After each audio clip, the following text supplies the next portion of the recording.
Pemirsa, kita akan langsung mulai perbincangan. Saya akan ke Mas Hensat. Mas Hensat, benar tidak krisis kepercayaan parpol dan DPR akan memicu sentimen anti parpol? Ya, ini menarik ya. Pertanyaan pertama itu apakah akan memicu sentimen anti parpol? Kenapa itu saya bilang menarik? Karena undang-undang kali ini memberikan kekuasaan kepada parpol yang luar biasa. Undang-undangnya dibuat DPR, DPR-nya orang parpol. Jadi kalau kemudian memicu sentimen anti parpol, itu pasti bukan datang dari parpol. Dan bukan datang dari institusi atau lembaga negara. Kenapa? Karena institusi lembaga negara isinya orang parpol. Nah itu cuma bisa terjadi bila sentimen itu datang dari bawah, dari masyarakat. Kan masyarakat itu sebetulnya sebelum marah kan mereka bertanya dulu ya. Jadi tahapan-tahapannya itu bertanya. Ini buat apa lagi kemudian parpol ada gitu ya. Karena ada kaitannya misalnya yang paling dekat adalah memberikan rekomendasi jago-jago untuk pilkada misalnya. Nah itu kan pertanyaan-pertanyaannya. Kemudian Mahkamah Konstitusi juga kemarin membuat kehebohan juga gitu. Nah bertanya masyarakat. Yang pertama pertanyaannya adalah kalau antar lembaga tinggi negara bergesekan, seperti kemarin misalnya MK dan DPR, siapa yang jadi penengah? Nah itu di hukum tata negara belum ketemu tuh. Akhirnya rakyat mencari jawaban sendiri, turun ke jalan. Supaya apa? Supaya dua lembaga tinggi negara ini tidak saling bersengketa, rakyat perlu turun ke jalan. Akhirnya kan tidak bersengketa mereka. Padahal partai politik itu memainkan peran yang penting untuk Indonesia dari zaman sebelum kemerdekaan. Bung Karno dalam bukunya Mencapai Indonesia Merdeka itu pernah mengatakan bahwa partai politik harus bisa menuntun rakyat menuju kemenangan. Jadi partai politik harus bisa menuntun rakyat jelata menuju kemenangan, menjadi pelopor rakyat menuju maksud dan cita-cita. Itu kata Bung Karno di Mencapai Indonesia Merdeka. Jadi kalau kemudian partai politik saat ini jauh dari apa yang disampaikan Soekarno, maka kita perlu bertanya-tanya, apakah partai politik saat ini sudah bisa menuntun rakyat jelata ke arah maksud dan cita-cita mereka? Apakah kemudian saat ini partai politik lebih mengutamakan keselamatan ketua parpolnya? Apakah partai politik saat ini tunduk pada kekuasaan yang lebih tinggi daripada partai politik sehingga mereka tidak lagi independen untuk menuntun rakyat jelata menuju maksud dan cita-cita yang lebih baik itu? Ini kan terkadang ada satu pertanyaan besar, kenapa kemudian ketua umum partai politik di Indonesia merasa keselamatan dirinya adalah sama dengan keselamatan partai politiknya. Sehingga pada saat ada ancaman ke dirinya, dia merasa bahwa itu adalah ancaman ke partai politiknya. Padahal kan nggak gitu. Sehingga untuk menundukkan partai politik, cukup menundukkan ketua umumnya saja. Oke, Prof, ada tanggapannya ataupun pandangan lain? Baik, jadi bagaimana menyelamatkan partai politik ini? Ini kita nggak bisa lepaskan dari fungsi partai politik itu sendiri. Ya, fungsi pertama itu kan menyangkut masalah komunikasi politik. Nah, dalam mengkomunikasikan politik inilah yang mungkin yang partai politik pada saat sekarang ini tidak melaksanakan dengan baik. Pertama itu biasa namanya aggregation, mengumpulkan semua kepentingan-kepentingan dari masyarakat.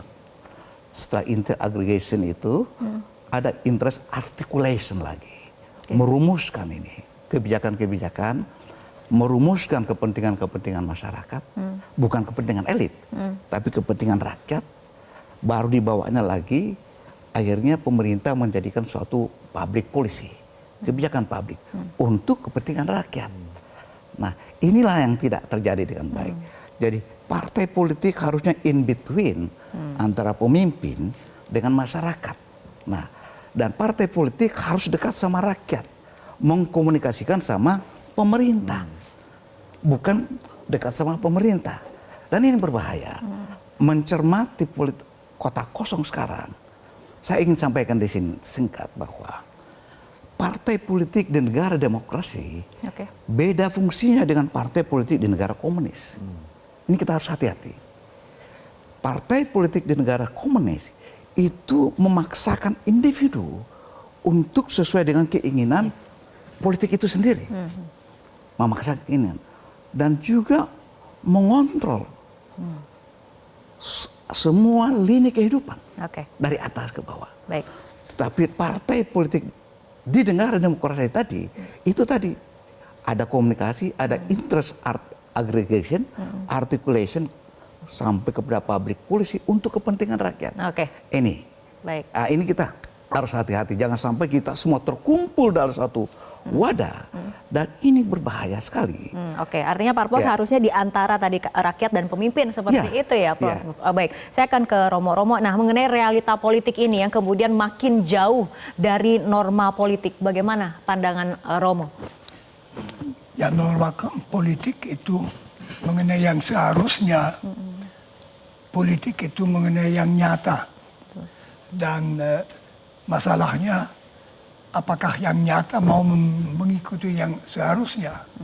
Kalau kita melihat partai-partai, kalau kita bandingkan misalnya partai sekarang dengan partai-partai yang muncul dalam pemilu pertama Republik Indonesia tahun 55. Itu semua partai waktu itu yang punya profil, punya macam orientasi ideologis, ada perbedaan, bisa kerjasama.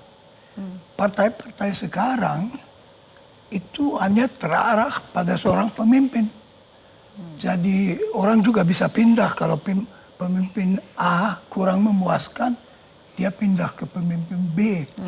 Anggota partai mengharapkan bahwa ditampung dari pemimpin.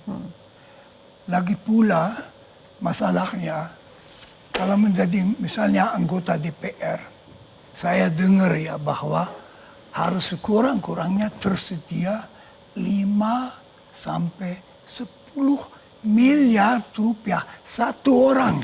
Bayangkan, dari kita itu siapa tahu itu 1 miliar rupiah saja.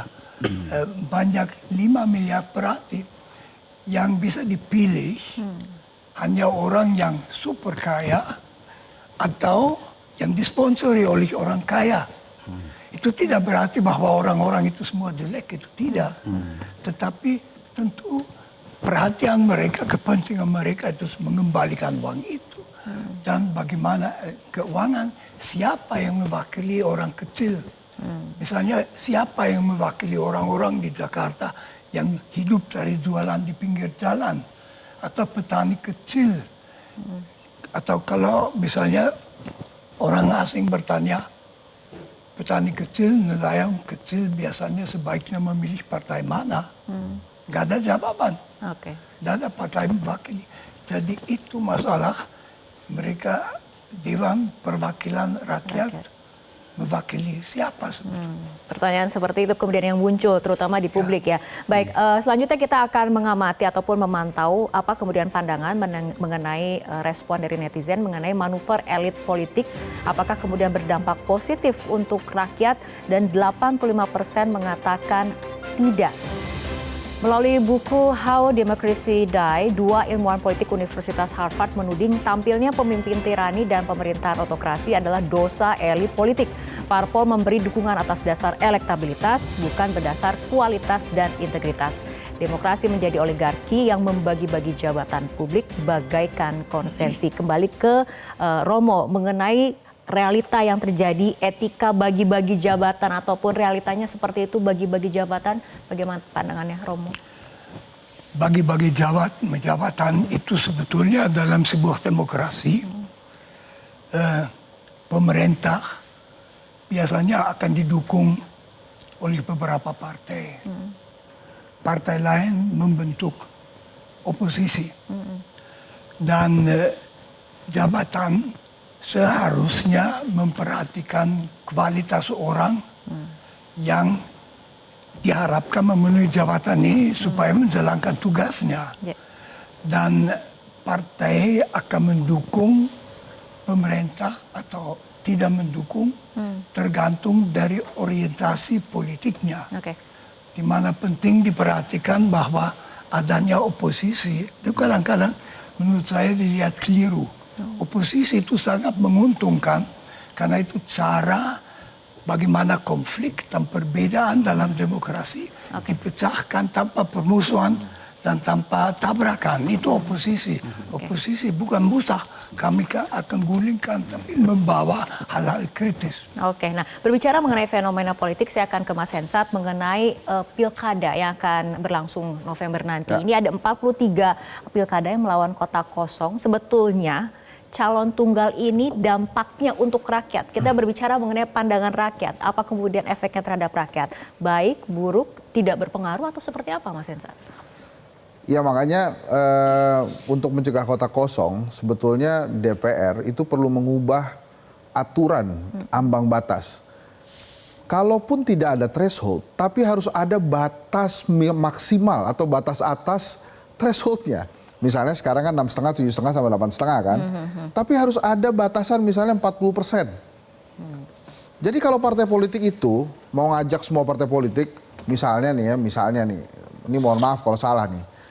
Ada beli kursi partai politik itu supaya misalnya semuanya pilih Henry Satrio ya, biar nggak ada saingannya, biar ada kota kosong aja. Tapi kalau ada ambang batas atas, saya nggak bisa begitu.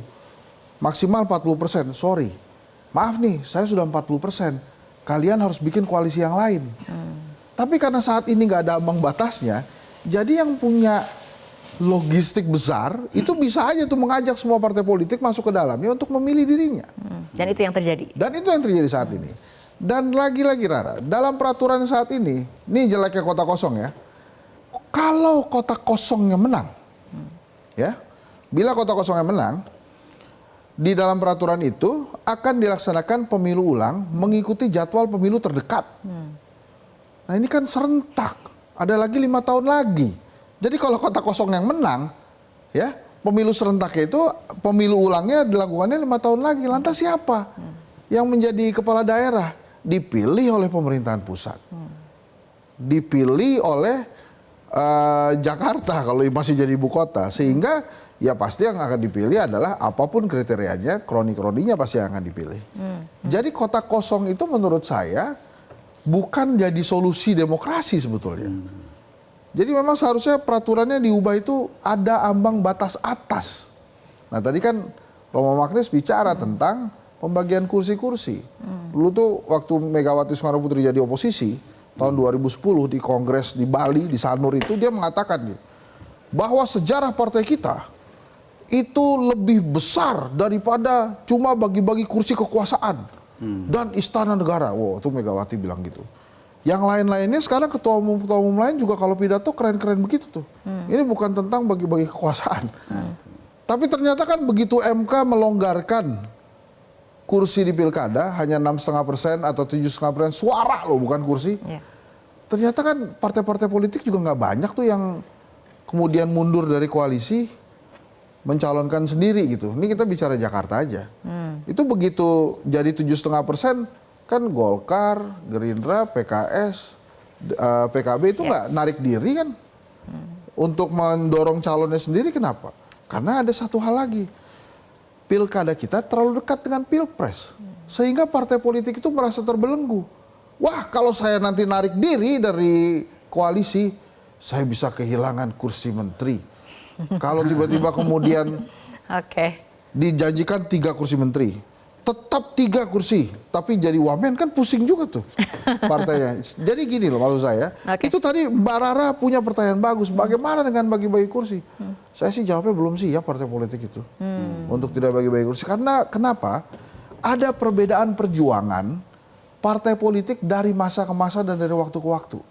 Sebelum tahun 45, sebelum kita merdeka, partai-partai politik yang berdiri itu ideologinya mungkin kemerdekaan semua. Cari gimana caranya merdeka. Setelah kemerdekaan muncullah ideologi baru tuh yang pembangunan ya, setelah Orde Baru ya, ini setelah Orde Baru tuh pembangunan. Nah sekarang ini ideologinya ya ikut-ikut kekuasaan lah. Nah evaluasi dari Profmu seperti apa? Tapi tahan dulu Prof, kita harus ikuti jeda berikut terlebih dahulu. Jelajahi cara baru mendapatkan informasi. Download Metro TV Extend sekarang.